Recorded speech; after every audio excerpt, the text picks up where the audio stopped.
ولقد جعلنا في السماء بروجا وزيناها للناظرين وحفظناها من كل شيطان رجيم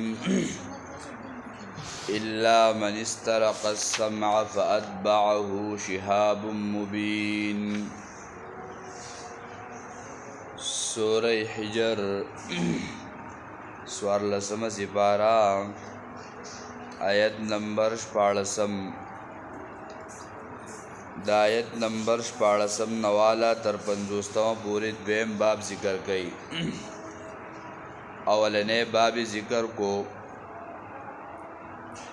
پہاغی کی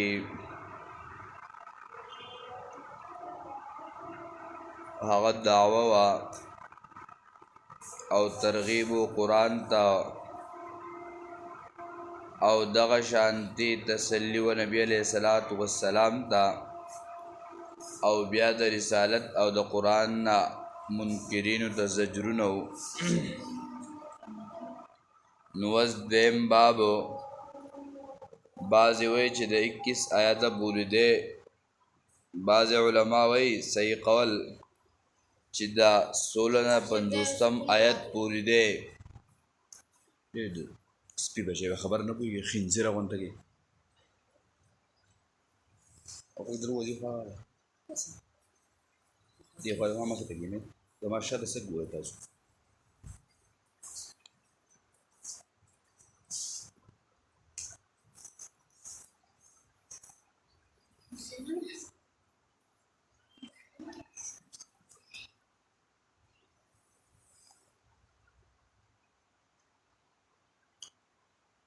د آیت نمبر 14 نه در 50 پوری پدې کې اتا عقلی دلائل ذکر کړي. پدې کې اولنې دلیل ولقد جعلنا في السماء بروجا وزيناها للناظرين. یقینا پیدا کړی دی منګه په السماء پاسمان کې بروجن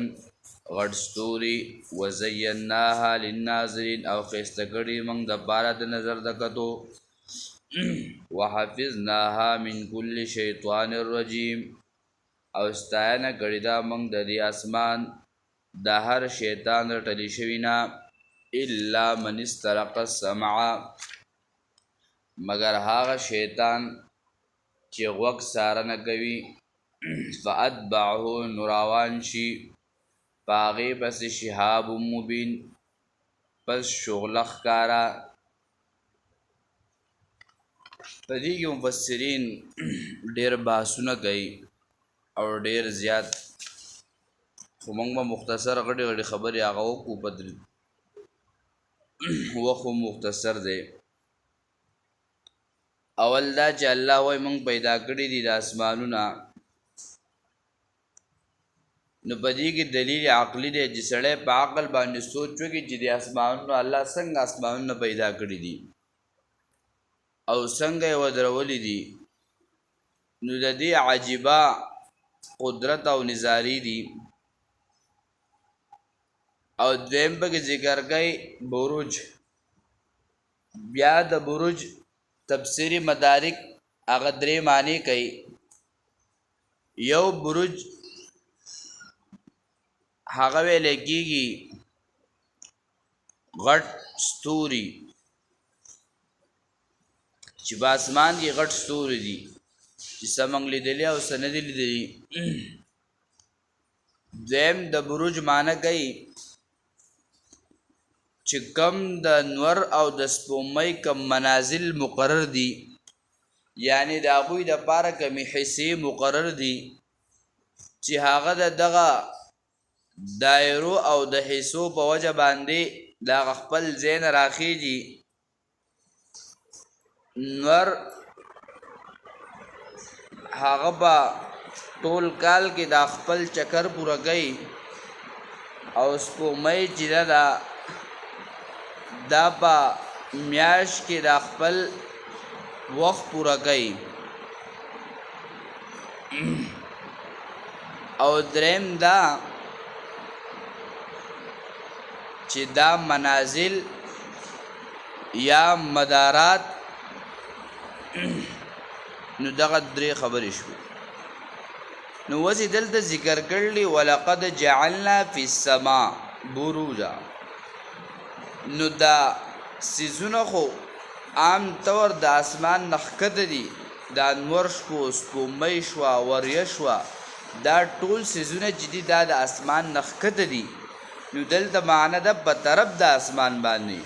یعنی چې کم طرف ته اسمان دی هغلته کې د انور سپومۍ هر څه بره طرف ته هغه څه دي هغه موجود دي.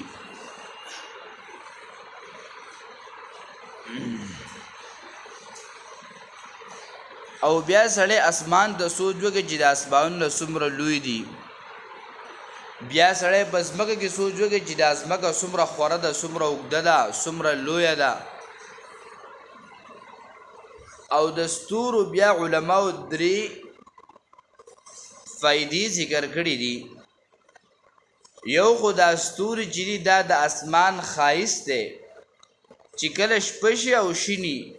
سړی بر اسمان ته وګوري په اسمان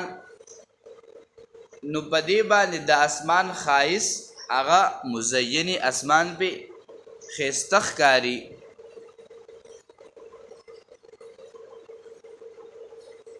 او دویمه پیدې څه ده وزیناها للناظرین، چې دا کتونکي ورته هم ګوري نو دوی له هم خوند ورکوي. او دویم بیا وحفظناها من کل شیطان الرجیم، ستاینه کړې ده موږ د دې اسمان د هر شیطان رټلی شوي نه. الله وایي د دې ستورو په وجه باندې موږ دغه شیطانانو نه حفاظت کو. او بیا تفصیل کو چې دا څنګه خو واقعه ده. او دریم د ستورو پیدا دا ده پخوا به هم د مشرانو ته کېدی شي یادې پخوا به د خلکو د ستورو په وجه باندې دا لارې معلومولې، او دوی په دغه او اوس هم دا کم چې سمندرونو کې خلک دی هغوی دغه ستورو دا نشانې او د هغې نه دا سبق راخلي او په هغې باندې بیا صبرونه کوي او په هغې باندې روان وي. دغه شان دي سړی په دې دغه کې وګوري ځنګلونو او په دې کې هم دغه ماهر خلک د دې چې هغوی په دې باندې لاره معلوموي او په هغې باندې خپل تګ کوي. وعلامات وبالنجم هم یهتدون سوره نحل کې راشي. نو دا درې څه شوې دا د ستورو پیدې شوې چې مفسرینو ذکر کړي دي. اوس علما دلته پنځه خبرې ذکر کوي د دې آیاتونو متعلق.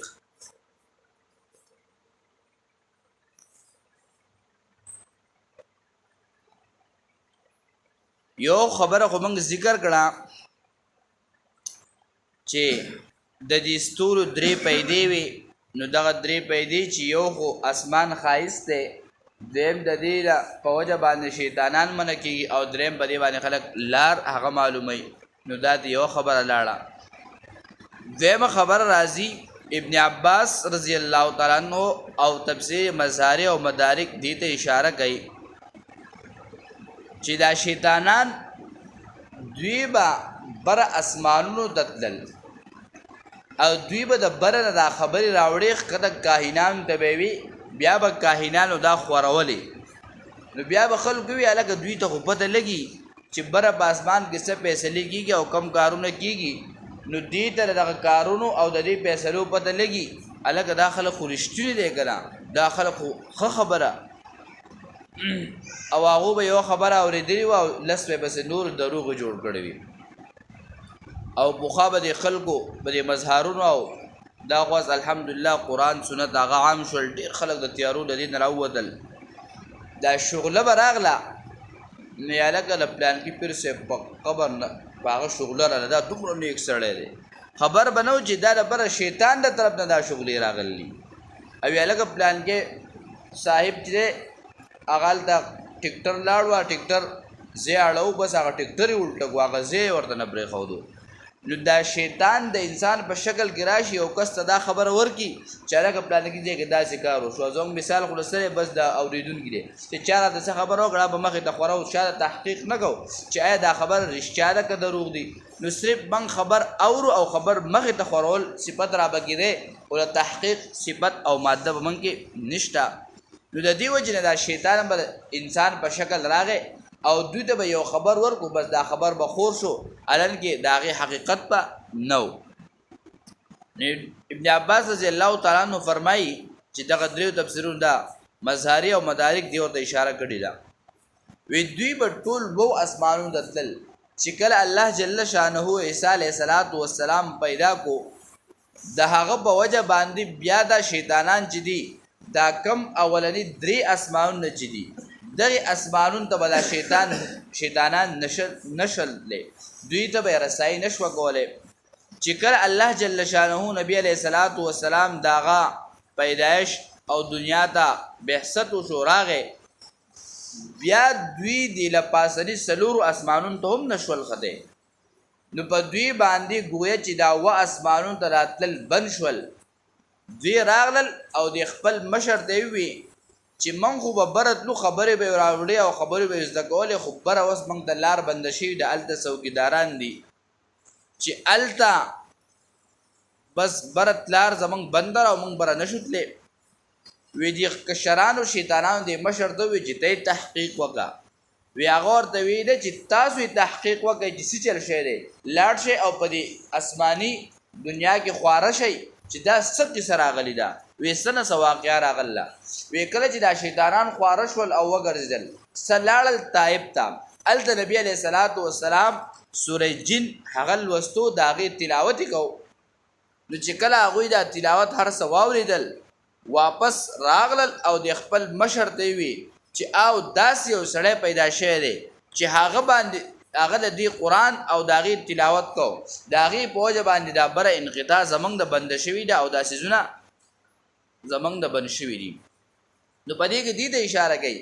چې کله به الله جل شانه د یو کار فیصله کولا یا به یو فیصله را لېګلا نو چې کله به فیصله وکړه او دې پرشتو ته به حواله کړه نو دې پرشتو به خپل منځ کې دیوبل سره مشوره کوله باغې ډیسکو دیوبل سره به اړوله نو دې شیطانانو باغې د وخت خودو نو الله جل شانه با د دې ستور په ذریعہ باندې یا دغه شغلې په ذریعہ باندې یا د سکروټي په ذریعہ باندې با دا شیطانان وښتل او دوی وخت راغلل بیا مفسرین ذکر کوي دا خبر چا ذکر کړل امام بخاری رحم الله د ابو هريره رضی الله تعالی عنہ بیان دی هغه ذکر کړی دی ابن عباس رضی الله تعالی عنہ دا خبر ذکر کوي چې کله دا کم شیطان چې په شغله ولګي یا په دسکروټه یا په دغه باندې سیس باندې ولګي د زین نه خبر وو نو دې چې زمګي تراغل دا د جابه دماغ خراب شول سوق به شل شول او څوک به وړ شول نو حدیث کې راځي چې تاسو ماخام د ابتدا په ماخام کې د خپل بچی بار ته مپرې دی نو دغه جن چې دا کم بر په شغله وشتل شي نو دوی د ځان نه کله سپی جوړ کی کله ماران جوړ کی کله یو شی کله بل شی نو د ماشوم خیال بدای چې دا خو سپی یا بشول زی په ګټولم نو چې هغه په ګټول هغه تکلیف ورسي نو دا ماشوم به ځان سره ویسي نو لہذا تاسو د خپل ماشومان می د شپې مپرې دی چې تاسو د ابتدا در ماقام کې ماشوم پرې خو دو او هغه د ست تکلیف ورسېدو تاسو بل دې بخپل سي ذمہوار نو دغه کم ماقام کې حدیث کې من راغل در ماشومانو نو دا دغه وجنه چې کم شیطانان په شغلو باندې وشتل شي یا خدا ګډ شي یا شل شي او یا د دماغ خراب شي نو دوی بیا اسمګي دراشي او په دغه ماقام کې د ماشومان یری یا ماشومان هغه تختې حدیث کې راځي چې تاسو په دغه وخت خپل ماشومان بار ته مپرې دی دغه شیطانانو دراسه بیا ماشومان ته تکلیف او ضرر رسي ان شاء الله بیا تفصیل سبب اللهم ربنا اتنا في الدنيا حسنه وفي الاخره حسنه